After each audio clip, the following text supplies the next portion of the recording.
शिवाजी महाराज की जय जय भवानी जय शिवाजी. बघा, आज आपण ज्या ठिकाणावरती आहात, ज्या जाग्यावरती, ही जागा या रायगड किल्ल्यावरती अतिशय महत्त्वाचं ठिकाण आहे. अतिशय महत्त्वाचं म्हटलं ना की आपल्या राजांचा हा दरबार आज आपण पाहतो, उघडा पाहतो पहा.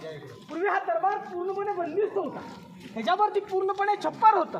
दरबाराची भिंत ही आत्ताची आहे. समोर सिंहासन आहे, या साईडला नगारखाना सिंहासन, मधलं अंतर 250 फुटीचं अंतर. आणि या दरबारामध्ये त्यावेळी 6000 प्रजा या दरबारामध्ये बसली जात होती.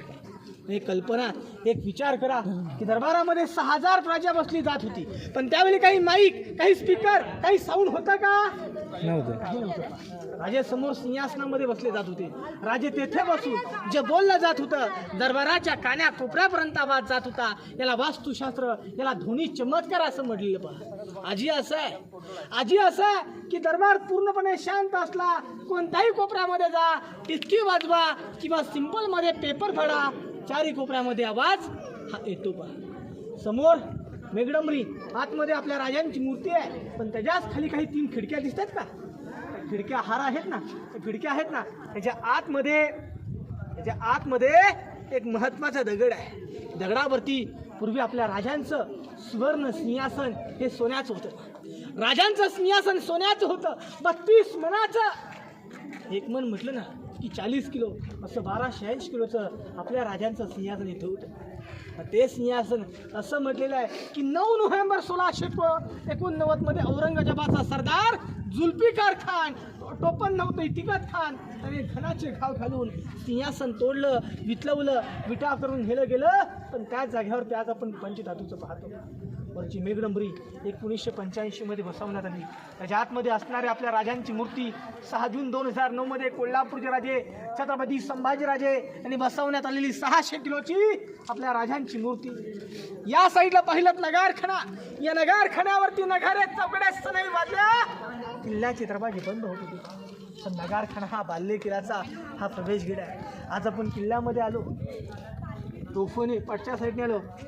गडाची समोरची बाजू, बाल्य किल्ल्याची समोरची बाजू हा गेट आहे.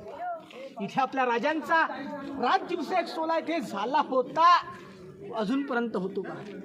राज्याभिषेकासाठी त्यावेळी या दरबारामध्ये 6000 प्रजा होती बा, 6000. दिनांक 6 जून 1674 वार होता शनिवार.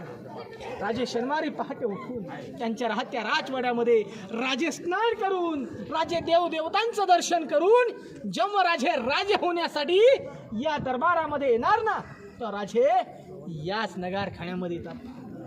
राजे त्या नगारखान्यामध्ये येतात. राजाने हा दरबार पाहिला. एक कल्पना, एक विचार करा, त्यावेळी हा दरबार कसा वाटत असेल, कसा दिसत असेल, कसा सजवला असेल.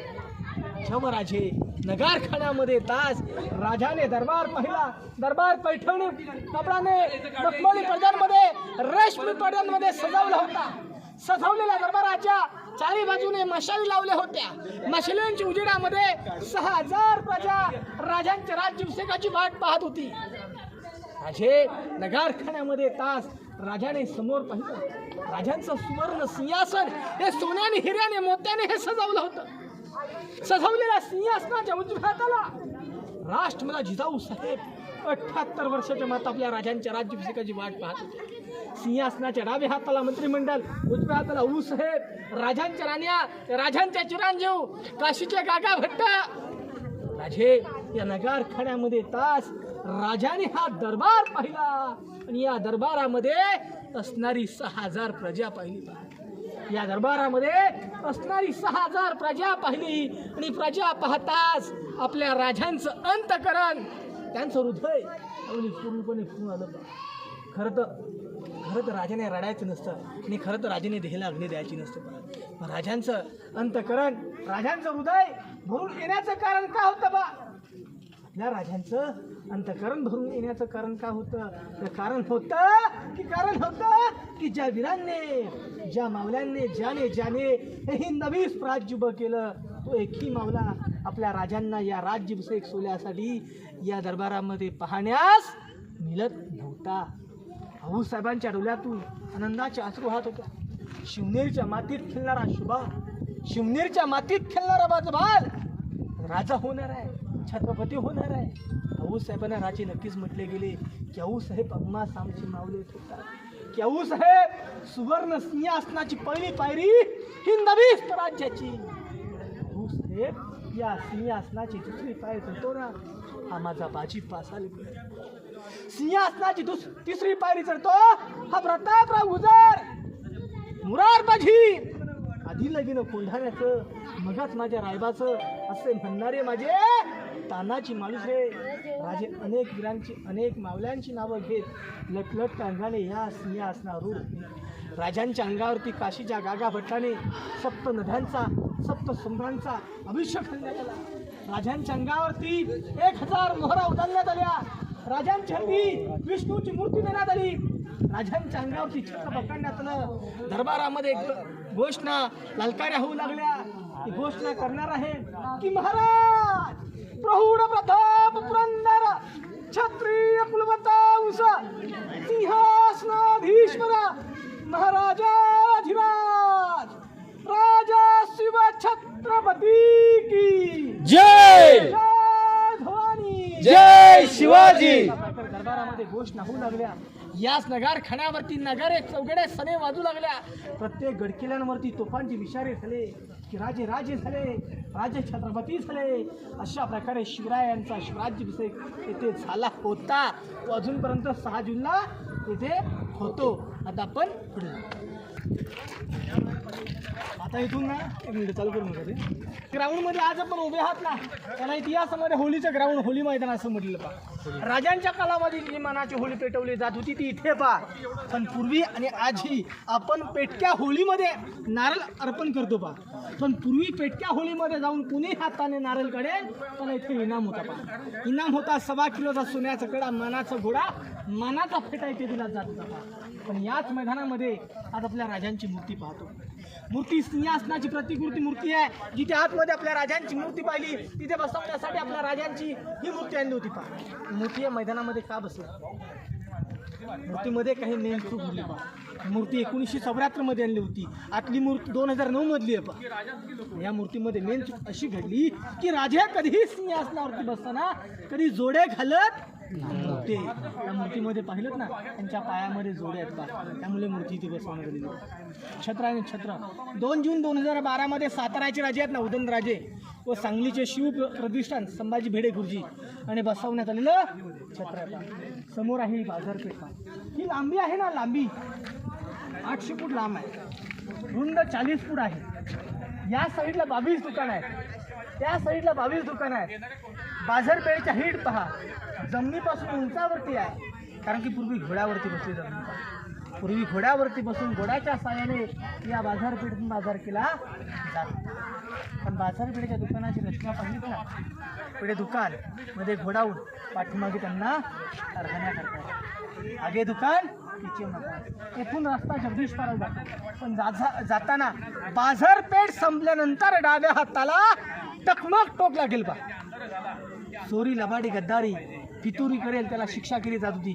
पोत्यामध्ये भरून त्या टोकावरून खाली फेकून दिलं जात होतं. मंदिर जगदीशपर मंदिर आज पण या मैदानातून पाहिलं असतं ना तर मस्जिद वाटलं असतं का. कारण की इथं आकार आहे ना मस्जिद सारखं दिसतो का लांबून पाहिलं तर. कारण की या गडावरती जरी मोगल आले, मोगलांनी पाहिलं त्यांना वाटावं की ते मस्जिदच आहे.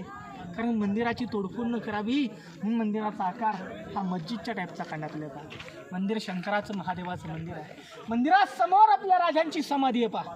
हा समाधीचा जो मूळ पाया चौथरा, अष्टकोनी चौथरा त्यावेळी शंभूराजाने बांधला होता पहा. त्यावेळी शंभूराजाने बांधला होता. मग समाधीचा शोध हा महात्मा फुलेंनी लावण्यात आला. महात्मा फुल्यांनी लावण्यात आला आणि 1926 मध्ये अखंड बांधकाम करण्यात आलेलं आहे. आणि समाधीच्या पाठीमागे ना वाघ्या पुत्रा स्मारक आहे. त्या वाघ्याविषयी वादंग चालू होतं. त्याच्याविषयी काही सांगू शकणार नाही. पण मंदिराच्या 2 नंबरच्या पायरीवरती एक नावाचा दगड आहे की ज्याने हा रायगड घडवला. त्यांना आपल्या राजाने विचारण्यात आलं की रोजी रायगड बांधलात, तुम्ही राजधानी बांधलीत, बोला मला का हवंय. 4 गावाची वतनदारी, सोनं चांदी हिरे मोती मागेल ते द्यायला तयार आहोत. पण ते हे रोजी आपल्या राजाने म्हटले होते, राजे या गडाचं, या रायगडाचं हे बक्षीसच्या अपेक्षेने किल्ल्याचं बांधकाम करण्यात आलेलं नाही आहे. मागण्याची बिल मागून घे. राजमार्गाने, या राजमार्गाने हत्तीच्या अंबारातून मिरवणूक जेव्हा जगदीशपराला जाते तेव्हा ते हे रोजी राजांना म्हणतात की राजे तुम्ही जगदीशपर दर्शनाकरता येता जाता तुमच्या उजवा पायाचा स्पर्श मंदिराच्या पायरीवरती होईल ना, तिथे फक्त आम्हास आमच्या नावाची पाटी बसवण्याची परवानगी द्या. ती पाटी तिथे आहे, ती सेवेची ठाई तत्पर रोजी धनकर त्यांच्या नावाची पाटी इथे थोडक्यात माहिती समाप्त होते. परंतु तुम्हाला काही काव्य काही शेर ऐकवणार पा. काव्य म्हटलेलं आहे की काशहू की कला जाती मथुरे में मस्जिद बसती, अगर न होते शिवराय सबकी सुन्नत होती, सबकी सुनता होती. शेर म्हटलेला आहे की अंधार झाला पाहता दिवा पाहिजे, अंधार झाला पाहता एक दिवा पाहिजे. या महाराष्ट्रासाठी, या देशासाठी पुन्हा एकदा जिजाऊंचा शुभा पाहिजे, पुन्हा एकदा जिजाऊंचा शुभा पाहिजे. घासल्या विना धारणे तलवारीच्या पातीला आणि शिवचरित्र स्वार्थ नाही महाराष्ट्राच्या काल्या मातीला, या महाराष्ट्राच्या काल्या मातीला. आणि तांदूळ सुल्यावर भात म्हणतात, अंधाराला रात्र म्हणतात. आणि या महाराष्ट्रात राहून छत्रपती शिवरायांना विसरेल, त्याला खरोखर हिजड्याची जात म्हणतात. बोला छत्रपती शिवाजी महाराज की जय.